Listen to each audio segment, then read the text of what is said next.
পূর্বের আয়াতের সাথে সম্পর্ক। বুঝা গেছে? এই আয়াতের সাথে পূর্বের আয়াতের সম্পর্কের জন্য আল্লাহ তাআলা কখনো ওয়া ব্যবহার করে, আবার কখনো পা ব্যবহার করে। এইখানে আল্লাহ পা ব্যবহার করেছে, এটা হরফে ইস্তেনাফিয়া।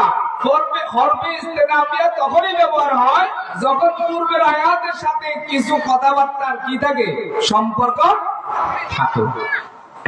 পূর্বের আয়াতে আল্লাহ পাক রব্বুল আলামিন বলছে, তাদেরকে যখন জাহান্নামের কথা বলা হতো, তারা বলতো যে তুমি যে জাহান্নামের কথা বলছো মুহাম্মদ, সেই জাহান্নামে আমাদেরকে জ্বালাবে না, আর যদি জ্বালায়ও তাহলে অল্প কয়েকদিন জ্বালাবে মাত্র। কি কয়?